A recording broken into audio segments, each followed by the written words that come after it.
Que notre seule fierté soit la croix de notre Seigneur Jésus-Christ. Le langage de la croix est puissance de Dieu pour ceux qui vont vers leur salut. Nous offrons la messe d'aujourd'hui pour le repos de l'âme d'Amoussou et de Julien Goubaguidi. Au nom du Père et du Fils et du Saint-Esprit, Amen. la grâce de Jésus-Christ notre Seigneur, l'amour de Dieu le Père et la communion de l'Esprit Saint soient toujours avec vous. Et avec votre esprit. Vous vous êtes rendu compte, les habits liturgiques d'aujourd'hui, c'est le rouge. Alors nous fêtons des martyrs un peu spéciaux.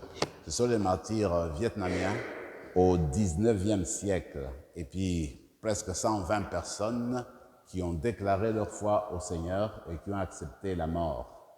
Il me semble qu'aujourd'hui, l'Église nous les présente comme des modèles de foi, des modèles des personnes qui ont vécu avec une conviction que le Seigneur était avec eux et qu'ils avaient opté pour lui.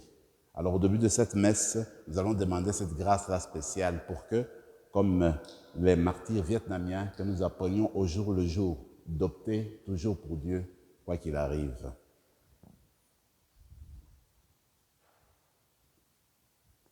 Seigneur, accorde-nous ton pardon. Nous avons péché contre toi Montre-nous ta miséricorde. et nous serons sauvés. Que Dieu Tout-Puissant nous fasse miséricorde, qu'il nous pardonne nos péchés et nous conduise à la vie éternelle. Seigneur, prends pitié. Seigneur, prends pitié. Ô Christ, prends pitié. Ô Christ, prends pitié. Seigneur, prends pitié. Seigneur, prends pitié. Prions le Seigneur.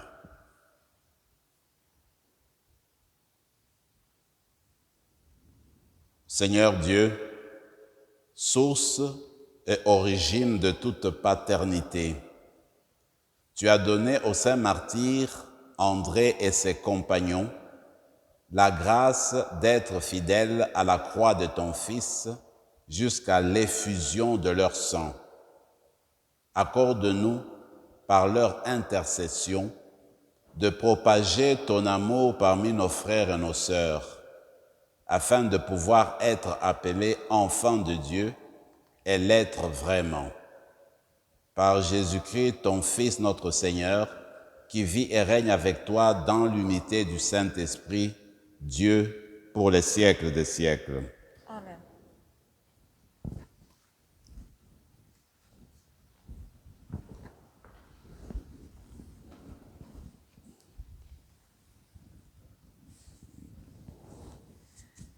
Du livre du prophète Daniel.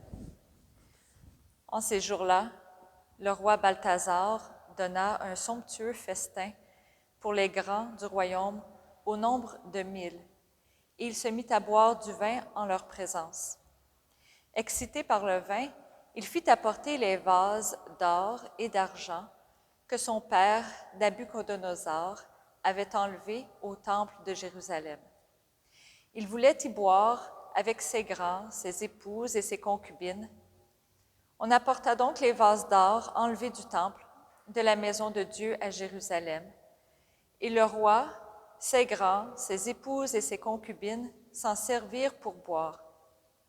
Après avoir bu, ils entonnèrent la louange de leur Dieu d'or et d'argent, de bronze et de fer, de bois et de pierre. Soudain, on vit apparaître, en face du candélabre, les doigts d'une main d'homme qui se mirent à écrire sur la paroi de la salle du banquet royal. Lorsque le roi vit cette main qui écrivait, il changea de couleur, son esprit se troubla, il fut pris de tremblement, et ses genoux s'entrechoquèrent. On fit venir Daniel devant le roi, et le roi lui dit, « Es-tu bien, Daniel, l'un de ces déportés amenés de Juda par le roi, mon père? J'ai entendu dire qu'un esprit des dieux réside en toi et qu'on trouve chez toi une clairvoyance, une intelligence et une sagesse extraordinaires. J'ai entendu dire aussi que tu es capable de donner des interprétations et de résoudre des questions difficiles. Si tu es capable de lire cette inscription et de me l'interpréter, tu seras revêtu de pourpre, tu porteras un collier d'or, et tu seras le troisième personnage du royaume. Daniel répondit au roi, « Garde tes cadeaux et offre à d'autres tes présents. Moi, je lirai au roi l'inscription et je lui en donnerai l'interprétation. Tu t'es élevé contre le Seigneur du ciel, tu t'es fait apporter les vases de sa maison, et vous y avez bu du vin, toi, les grands de ton royaume, tes épouses et tes concubines. Vous avez entonné la louange de vos dieux d'or et d'argent, de bronze et de fer, de bois et de pierre. Ces dieux qui ne voient pas, qui n'entendent pas, qui ne savent rien. Mais tu n'as pas rendu gloire au Dieu qui tient dans sa main ton souffle et tous tes chemins. C'est pourquoi il a envoyé cette main et fait tracer cette inscription. En voici le texte.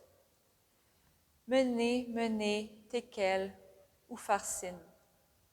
Et voici l'interprétation de ces mots. Menez, c'est-à-dire compter. Dieu a compté les jours de ton règne et y a mis fin. Tekel, c'est-à-dire peser. Tu as été pesé dans la balance et tu as été trouvé trop léger. Upharsin, c'est-à-dire partager. Ton royaume a été partagé et donné aux Mèdes et aux Perses.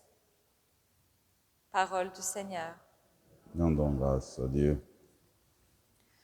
Le cantique. À lui, haute gloire, louange éternelle.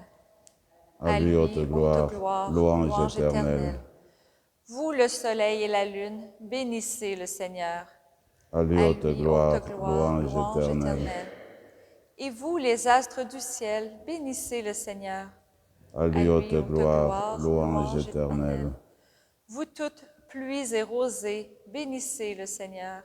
À lui, haute gloire, louange éternelle. Vous tous, souffle et vent, bénissez le Seigneur. À lui, haute gloire, louange éternelle. Et vous, le feu et la chaleur, bénissez le Seigneur. À lui, haute gloire, louange éternelle. Et vous, la fraîcheur et le froid, bénissez le Seigneur. À lui, haute gloire, louange éternelle. Alléluia, alléluia. Sois fidèle jusqu'à la mort, dit le Seigneur, et je te donnerai la couronne de la vie. Alléluia.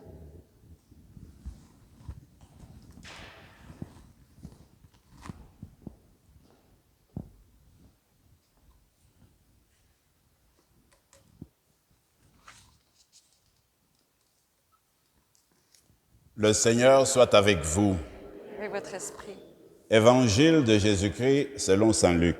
Gloire à toi, Seigneur. En ce temps-là, Jésus disait à ses disciples, « On portera la main sur vous et l'on vous persécutera. On vous livrera aux synagogues et aux prisons. On vous fera comparaître devant des rois et des gouverneurs à cause de mon nom. Cela vous amènera à rendre témoignage. Mettez-vous donc dans l'esprit que vous n'avez pas à vous préoccuper de votre défense. C'est moi qui vous donnerai un langage et une sagesse à laquelle tous vos adversaires ne pourront ni résister ni s'opposer. Vous serez livrés même par vos parents, vos frères, votre famille et vos amis. Et ils feront mettre à mort certains d'entre vous. Vous serez détestés de tous à cause de mon nom. Mais pas un cheveu de votre tête ne sera perdu. C'est par votre persévérance que vous garderez votre vie. Acclamons la parole du Seigneur. Louange à toi, Seigneur Jésus.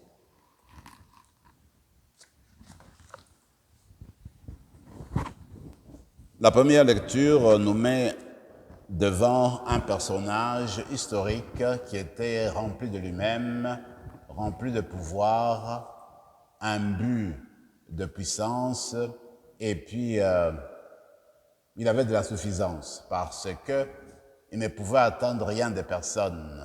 C'était le roi d'un grand empire, donc Balthazar, le roi Balthazar, et ensuite il s'amusait dans son royaume, tout s'est plié à ses pieds, tout était à ses pieds, donc c'était la suffisance la plus complète.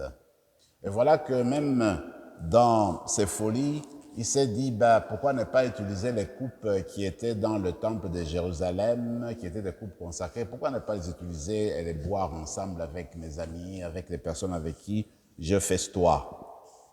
Voilà qu'un événement s'est produit dans cette rencontre-là de fête, et voilà qu'il y a une écriture qui apparaît au mur, et lui, le roi, qui connaissait tout, qui avait toute la puissance, ne pouvait pas déchiffrer l'écriture. Il a fallu aller chercher un homme très humble, rempli de sagesse, un homme de Dieu, Daniel. Et c'est lui qui va interpréter, n'est-ce pas, ces paroles-là au roi. En fait, il rappelait au roi, ces paroles disaient au roi, quand il rappelait au roi, il conduisait le roi en fait à se reconnaître, à se redécouvrir lui-même, parce que les indications montraient que la royauté de Balthazar avait une fin, que bientôt son royaume même sera divisé en plusieurs royaumes, que tout sera détruit. C'est comme pour dire, nous ne pouvons pas compter uniquement sur nos propres efforts. Et même, personne ne peut s'ériger devant la grandeur, la puissance de Dieu. Et cela ne concerne pas seulement que Balthazar, ça concerne vous et moi.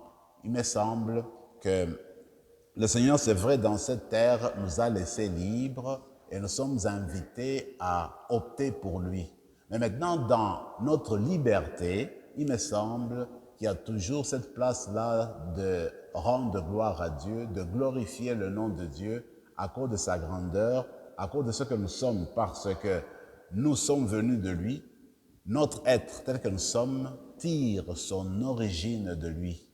Et même toutes nos capacités, tous nos talents, toutes nos forces, en fait, tirent origine de lui. Alors, c'est ainsi que dans notre liberté, normalement, avec notre foi, nous sommes invités continuellement à rendre grâce à Dieu. Quelqu'un peut vouloir penser qu'il peut tout faire de lui-même, mais tôt ou tard, il va frapper un mur, il va reconnaître, n'est-ce pas, ses limites.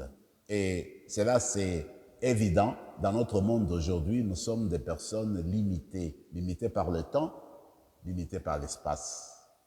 Il y a l'expression qui se trouve ici, justement, qui était dans les paroles mystérieuses qui disaient au roi, en fait, tu as été pesé dans la balance et tu n'as pas été trouvé lourde, tu étais très léger dans la balance, tu ne pesais pratiquement rien, n'est-ce pas? Alors, je me rappelle que quand on grandissait au grand séminaire, on utilisait beaucoup cette expression pour se moquer les uns les autres. On me dit, écoutez, toi, tu as été pesé dans la balance, tu ne vaux rien du tout. Hein? Mais en fait, quand on réfléchit du point de vue spirituel, en face de Dieu, on se regarde comment nous cheminons au jour le jour, nous regardons la parole de Dieu en face de nous et nous nous posons la question, voilà, devant Dieu, quand nous sommes pesés dans la balance, qu'est-ce que nous valons vraiment? Après une journée, après 2 journées, après une certaine période de vie, même quand on revient sur sa vie, on fait un examen de conscience, combien nous valons devant Dieu, combien nous pesons. C'est comme pour dire, on a toujours besoin de la grâce de Dieu pour nous élever, on a besoin de la miséricorde de Dieu pour nous construire, pour nous guérir et pour nous aider d'aller de l'avant. L'évangile d'aujourd'hui revient sur les persécutions. C'est frappant de voir que, moi je l'ai dit toujours, le christianisme est né dans le sang, est né dans la persécution. Le sang lui-même du fondateur Jésus qui est mort martyr aussi sur la croix. Et déjà après la résurrection, les premiers chrétiens, chrétiennes en ont vu de toutes les couleurs. Il y a eu déjà des persécutions. D'ailleurs, les historiens disent qu'en fait, du 1er siècle pratiquement au 3e, c'était des persécutions. Ça s'est terminé un peu, puis ça reprenait. On on persécutait, on tuait pas mal les adeptes de Jésus-Christ. Et c'est avec le IVe siècle, comme vous le savez, avec l'empereur Constantin, que le calme est devenu un peu dans l'Empire et les choses ont commencé à s'arranger. Mais encore plus tard dans l'histoire, il y aura des martyrs et des martyrs. Donc on peut dire que dans l'histoire de l'Église, la persécution ne nous a pas laissé de temps de répit. C'est continuellement qu'il y a la persécution chaque siècle dans l'histoire de l'Église. Alors aujourd'hui, d'ailleurs, les chercheurs, les historiens disent que les croyants qui sont les plus persécutés au XXIe siècle, maintenant au XXe siècle, maintenant au XXIe siècle, ce sont les chrétiens de toutes les confessions. De toute façon, comme pour dire que notre Seigneur nous dit une chose, il nous a avertis, il dit les personnes qui vont croire en lui, qui vont essayer d'adopter son style de vie, n'auront pas les choses faciles. Ils devront affronter des fois des gouverneurs, des autorités, des personnes responsables sur cette terre, et ils doivent opter pour Dieu, et ils seront persécutés. Alors on regarde par exemple l'histoire des martyrs, hein, Saint André, Lang, et puis les autres martyrs vietnamiens qu'on met dans le groupe de martyrs vietnamiens. Il y avait aussi des Français, des Espagnols, des missionnaires. Les Vietnamiens, vraiment, on dit qu'ils étaient autour peut-être de 99. De toute façon, quand on regarde ces groupes-là, ce sont des personnes qui ont fait fi, qui ont résisté devant l'autorité. Ils ont opté pour Jésus-Christ, même en face de la mort. Moi, je me dis, cette parole de Jésus qui dit que je serai avec vous, aucun cheveu ne vous sera enlevé de la tête, eh bien, c'est comme pour dire, le Seigneur est toujours là, même quand on est persécuté.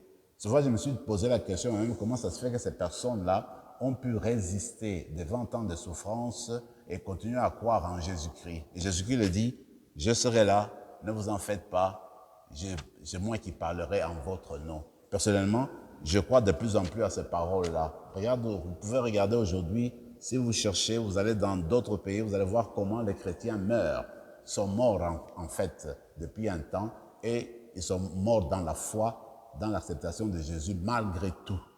De toute façon, encore aujourd'hui, ce qu'on nous dit, c'est qu'il y a encore une persécution peut-être plus subtile dans le monde d'aujourd'hui. C'est cette persécution qu'on trouve dans nos sociétés, l'indifférence. Et que si tu te dis chrétien, on te regarde de travers. Alors, on me dit que tu es fou, tu es folle, c'est quoi ça, ces affaires encore? Comme si tu disais au travail ou parmi tes amis, écoutez, moi, dimanche, je vais à l'église. J'ai entendu des gens qui me disent que leurs amis leur disent, ah, toi, tu crois en quoi ces choses-là?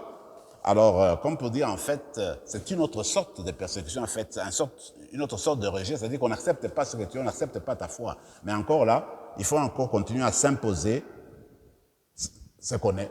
Pas s'imposer sur les autres, mais s'accepter tel qu'on est, donc accepter sa foi et la vivre. D'ailleurs, beaucoup de pères spirituels nous disent que la foi chrétienne ne s'impose pas. La foi chrétienne, c'est vie.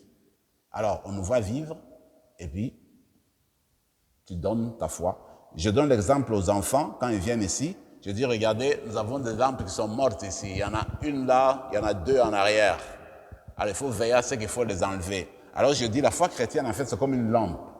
Quand la lampe allume, c'est ça sa vocation, allumer. C'est ça notre vocation, c'est de vivre la vie chrétienne. Alors si tu n'es pas allumé, il faut qu'on t'enlève, c'est-à-dire que tu n'éclaires pas, tu ne vis pas ta vie de foi chrétienne. Tu es une lampe morte qui n'a plus de lumière, il faut qu'on te change, on doit t'enlever.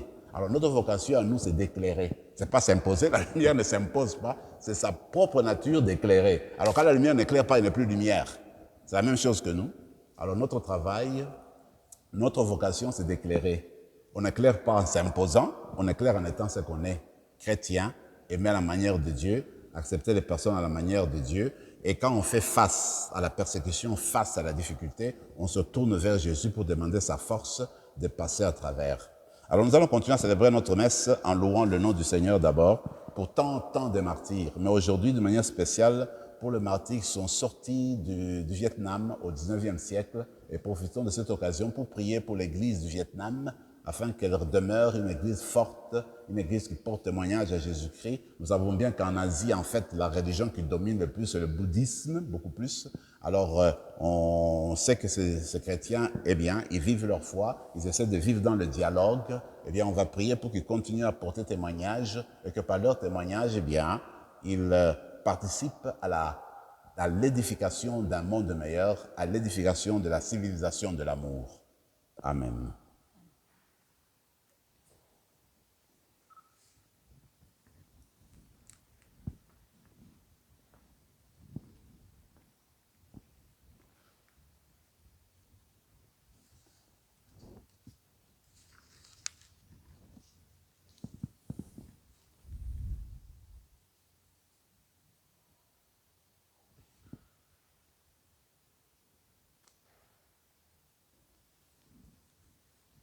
Tu es béni, Seigneur, Dieu de l'univers, toi qui nous donnes ce pain, fruit de la terre et du travail des hommes et des femmes.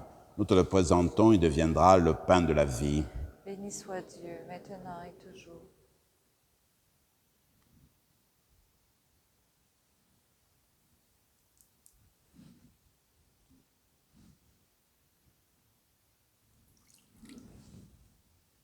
Comme cet eau se mêle au vin pour le sacrement de l'Alliance, puissions-nous être unis à la divinité de celui qui a pris notre humanité. Tu es béni, Seigneur, Dieu de l'univers, toi qui nous donnes ce vin, fruit de la vigne du travail des hommes et des femmes.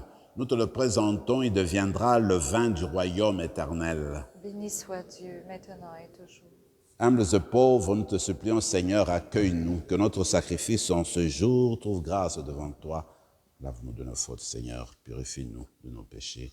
Prions ensemble, mes frères et mes sœurs, au moment d'offrir le sacrifice de toute l'Église. Pour la gloire de Dieu et le salut du monde. Reçois, Père très saint, les offrandes que nous te présentons en célébrant les saints martyrs du Vietnam, pour qu'au milieu des difficultés de notre vie, nous puissions être trouvés toujours fidèles et nous offrir à toi un sacrifice qui te plaise. Par Jésus le Christ, notre Seigneur. Amen. Le Seigneur soit avec vous. Et avec votre esprit, Élevons notre cœur. nous le tournons vers le Seigneur. Rendons grâce au Seigneur notre Dieu. Cela est juste et bon. Vraiment, il est juste et bon de te rendre gloire, de t'offrir notre action de grâce, toujours et en tout lieu, Seigneur, Père très saint, Dieu éternel et tout-puissant. En louant tes saints martyrs, c'est toi que nous exaltons, et leur passion révèle l'œuvre admirable de ta puissance. Tu leur donnes en ta bonté de croire avec ardeur, de persévérer sans faiblir et de vaincre dans le combat par le Christ notre Seigneur. C'est pourquoi le ciel et la terre t'adorent, ils te chantent le cantique nouveau et nous-mêmes, unissant notre voix à celle des anges, nous t'acclamons. Saint, Saint, Saint, le Seigneur, Dieu de l'univers, le ciel et la terre sont remplis de ta gloire. Hosanna au plus haut des cieux.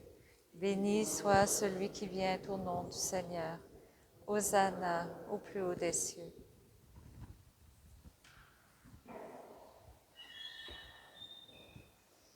Toi qui es vraiment saint, toi qui es la source de toute sainteté, Seigneur, nous te prions, sanctifie ces offrandes en répandant sur elles ton esprit, qu'elles deviennent pour nous le corps et le sang de Jésus, le Christ notre Seigneur.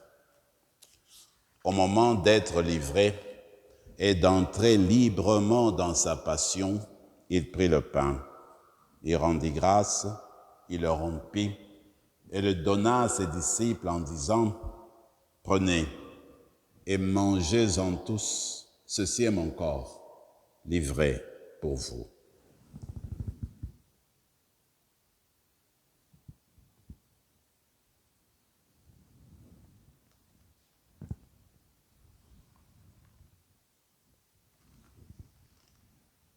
De même, à la fin du repas, il prit la coupe.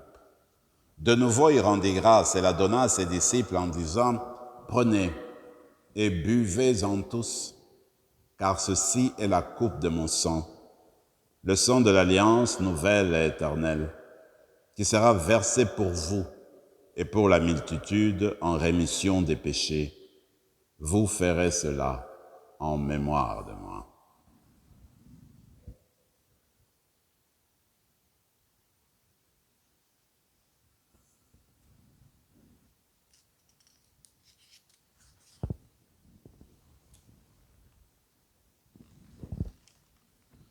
Proclamons le mystère de la foi.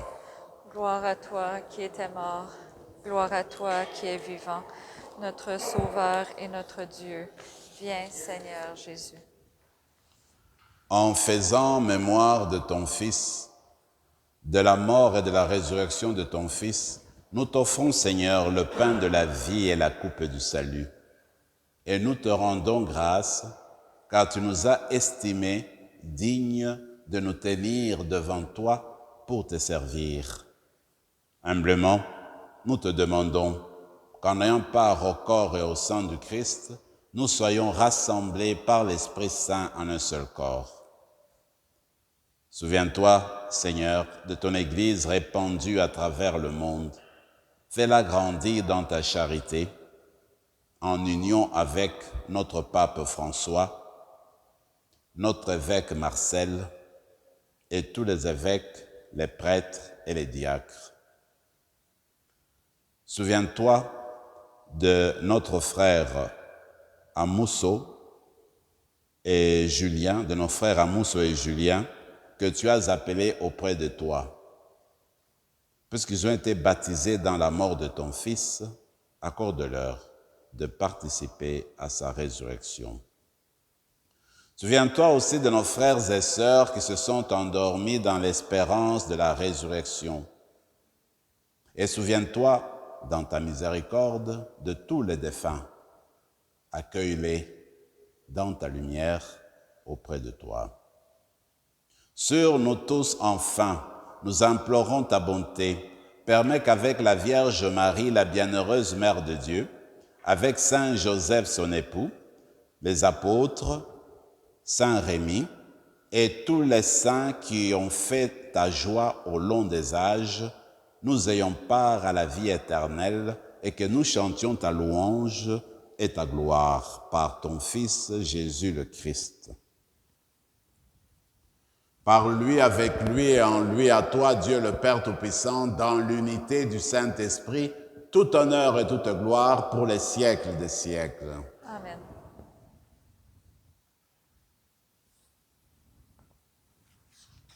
Par l'intercession des martyrs du Vietnam, nous allons demander au Seigneur de nous donner la grâce de la foi, que durant toute notre existence, nous demeurions unis à lui, fidèles à lui, et que nos décisions partent de lui et trouvent en lui leur achèvement. Ensemble, notre Père qui es aux cieux, que ton nom soit sanctifié, que ton règne vienne, que ta volonté soit faite sur la terre comme au ciel. Donne-nous aujourd'hui notre pain de ce jour. Pardonne-nous nos offenses, comme nous pardonnons aussi à ceux qui nous ont offensés, et ne nous laisse pas entrer en tentation, mais délivre-nous du mal. Délivre-nous de tout mal, Seigneur, et donne la paix à notre temps. Par ta miséricorde, libère-nous du péché. Rassure-nous devant les épreuves en cette vie où nous espérons le bonheur que tu promets et l'avènement de Jésus-Christ, notre Sauveur. Car c'est à toi qu'appartiennent le règne, la puissance et la gloire pour les siècles des siècles. Seigneur Jésus-Christ, tu as dit à tes apôtres, je vous laisse la paix, je vous donne ma paix. Ne regarde pas nos péchés, mais la foi de ton Église, pour que ta volonté s'accomplisse. Donne-lui toujours cette paix et conduis-la vers l'unité parfaite, toi qui règnes pour les siècles des siècles. Amen. Que la paix du Seigneur soit toujours avec vous. Et avec votre esprit, Agneau de Dieu, qui enlève le péché du monde, prends pitié de nous. Agneau de Dieu qui enlève le péché du monde, prends pitié de nous. Agneau de Dieu qui enlève le péché du monde, donne-nous la paix.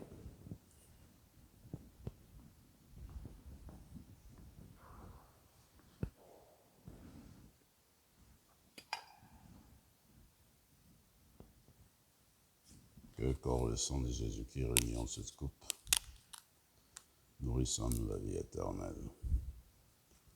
Seigneur Jésus-Christ, que cette communion à ton corps et à ton sang n'entraîne pour nous ni jugement ni condamnation, mais qu'elle soutienne notre esprit et notre corps, le temps de la guérison.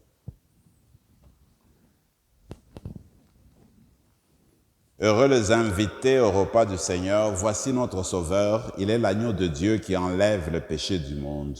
Seigneur, je ne suis pas digne de te recevoir, mais dis seulement une parole et je serai guéri. Que le corps et le sang du Christ nous gardent pour la vie éternelle. Amen.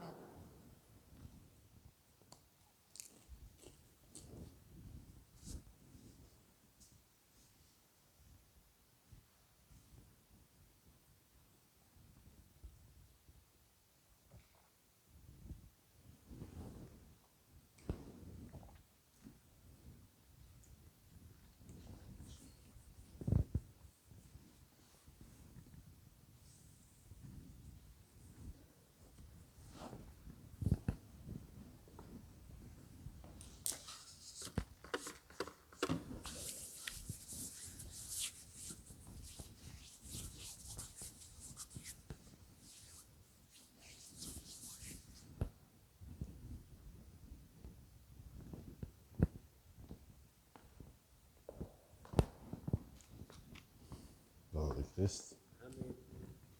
Corps du Christ. Le corps du Christ. Le corps du Christ. Le corps du Christ. Le corps du Christ. Le corps du Christ. Le corps du Christ. Le corps du Christ. Le corps du Christ.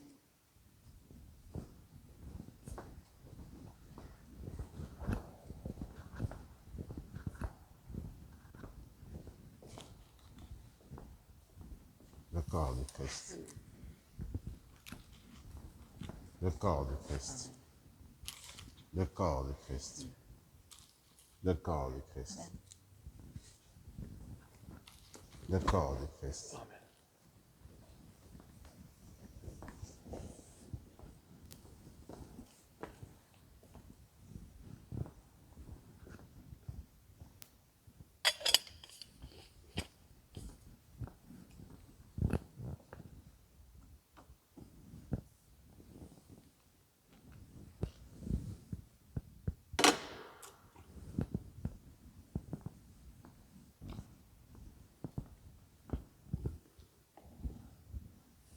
Prenons quelques instants de silence et de prière et louons le Seigneur pour tant de martyrs qui nous donnent un bel exemple tout au long des siècles.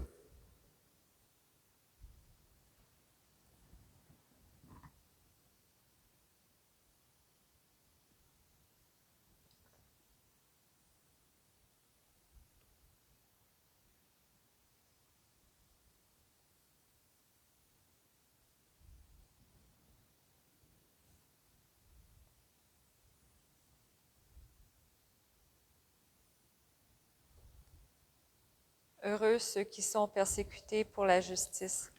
Le royaume des cieux est à eux. Prions encore le Seigneur. Nourris et fortifiés par un même pain, en la mémoire des saints martyrs, nous te supplions, Seigneur, garde-nous unis dans ton amour, afin que nous obtenions la récompense éternelle promise à ceux et à celles qui souffrent pour toi. Par Jésus le Christ, notre Seigneur. Amen. Le Seigneur soit avec vous. Et avec votre esprit. Et que Dieu Tout-Puissant vous bénisse, le Père, le Fils et le Saint-Esprit. Amen. Allez dans la paix du Christ. Nous rendons grâce à Dieu.